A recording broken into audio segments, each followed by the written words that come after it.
Déplacés internes du nord-ouest et du sud-ouest du Cameroun, 600 millions de francs CFA est le don du chef de l'État Paul Biya en cette veille des fêtes de fin d'année à ces personnes victimes de la crise sociopolitique qui perdure depuis près de 4 ans dans ces parties du pays.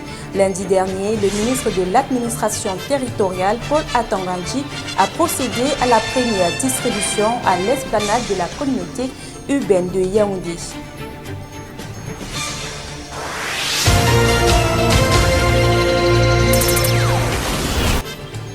La 20e édition du mini-comice agro-pastoral s'est ouverte officiellement hier mardi 22 décembre 2020 à l'esplanade du complexe Camtel de Bépanda à Douala, capitale économique camerounaise.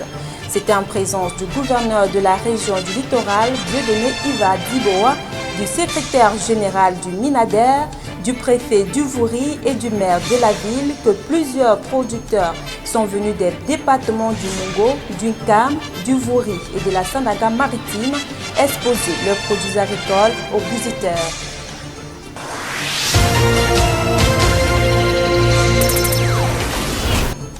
C'est au total 400 motos Tarsimène qui seront bientôt retenues par la communauté urbaine de Douala pour assurer un transport sécurisé aux supporters pendant le championnat d'Afrique de Nations de football qui se tiendra au Cameroun du 16 janvier au 7 février 2021 dans la capitale économique.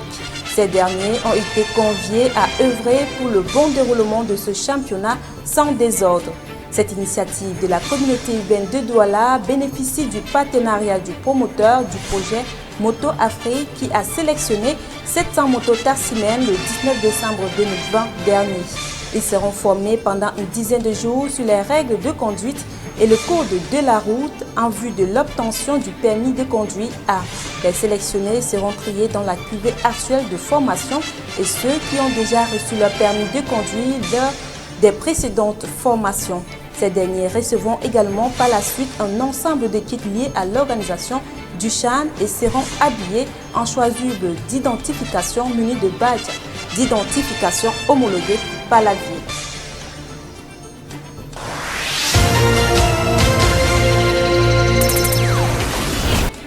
Le calendrier des examens pour le compte de l'année scolaire 2020-2021 est désormais disponible sur tout l'étendue du territoire camerounais.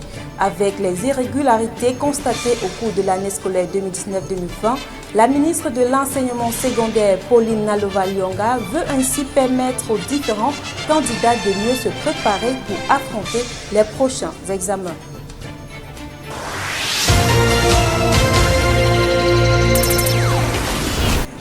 Le juge en charge du procès de l'ancien président du Soudan, Essa Mohamed Ibrahim, a annoncé sa démission hier 22 décembre 2020 pour des raisons de santé.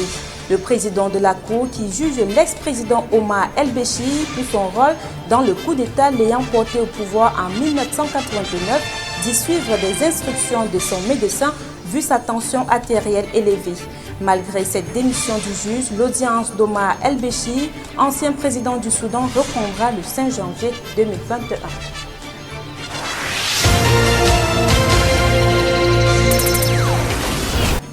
Après 21 ans à la tête de Djibouti, Ismaël Omar Guelleh a finalement annoncé sa candidature à un 5e mandat pour avril 2021.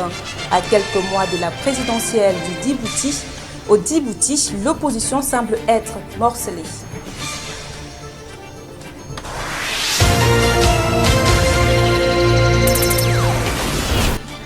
Mener des réflexions sur les enjeux des plans de passation des marchés publics était au centre des préoccupations d'une assise tenue à Libreville, au Gabon, lors de l'ouverture de la première édition des conférences sur la planification de la passation de la commande publique.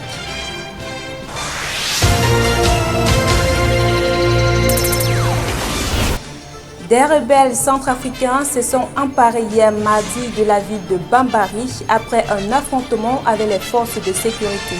Une situation qui met à mal la bonne organisation et le déroulement du double scrutin présidentiel et législatif du 27 décembre prochain.